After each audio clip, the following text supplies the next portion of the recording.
Bonjour Monsieur Markovitch, vous êtes galeriste à Miami et vous travaillez avec Alain Godon depuis une dizaine d'années. Juste après l'exposition à Central Park à New York en 2008, vous avez acheté une de ses œuvres au Touquet, puis vous avez voulu le rencontrer pour devenir son agent américain. Pouvez-vous nous raconter? Alors j'ai découvert le travail d'Alain lors d'un voyage, je dirais presque initiatique au Touquet, où je n'avais pas été depuis plusieurs années. J'ai amené mon fils, qui à l'époque devait avoir une dizaine d'années, même pas.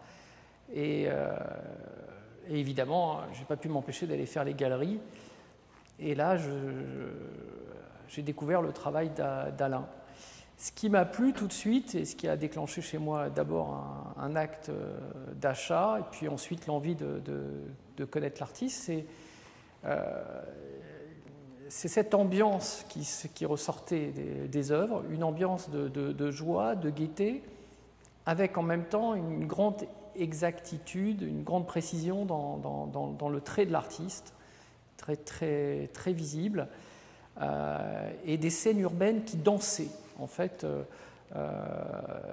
Alain, il a cette façon de faire bouger les immeubles, les ombres, qui font faire une danse à l'œuvre. Et j'y ai trouvé plein de choses que j'aimais.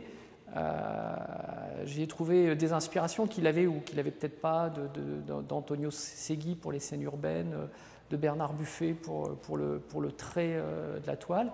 Et ça m'a plu, j'ai eu envie de rencontrer l'artiste et de le représenter. Vous avez organisé beaucoup d'expositions de Godon aux États-Unis, notamment à la galerie Drassner d'Aspen dans le Colorado. Alain Godon nous a d'ailleurs confié que c'était l'un de ses meilleurs souvenirs. Pouvez-vous nous en parler?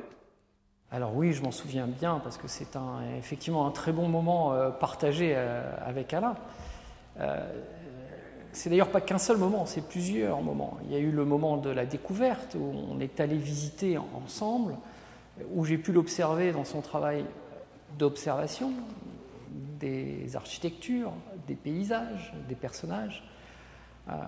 Donc c'était extrêmement intéressant. Et puis on a partagé des beaux moments. Cette ville d'Aspen qui est magique, isolée de tout, mais où tout le monde va finalement, a été intéressante jusqu'au moment où on a fait venir, à l'aide de notre partenaire local qui avait un jet privé, on a fait venir toutes les œuvres dans le jet privé. Enfin, c'est épique, c'est quelque chose que je n'avais jamais vécu, qu'Alain non plus je pense, et tout ça, ça nous a laissé un ensemble de bons souvenirs, y compris le succès de l'exposition. Après toutes ces années passées avec votre ami Alain à parcourir les États-Unis, expliquez-nous, mais qui est Godon? Alain, c'est un conteur d'histoires, il raconte des histoires, ses œuvres en racontent des histoires. Faut aller dans le détail, c'est de la narration. C'est un poète, c'est un artiste au sens large du terme. Il va dans le détail, il est exigeant avec lui-même, il est exigeant avec les autres. Pas toujours facile de travailler avec Alain,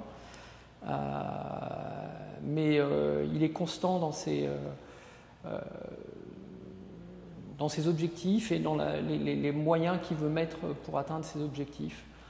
En cela, il diffère de beaucoup d'artistes contemporains aujourd'hui. Ça ne veut pas dire qu'il est meilleur ou moins bon, il est différent et c'est en ça qu'il est passionnant. Merci Monsieur Markovitch d'avoir partagé avec nous un peu de la vie artistique d'Alain Godon. Chers amis, je vous dis à très bientôt pour un nouveau numéro de « Mais qui est Godon ?»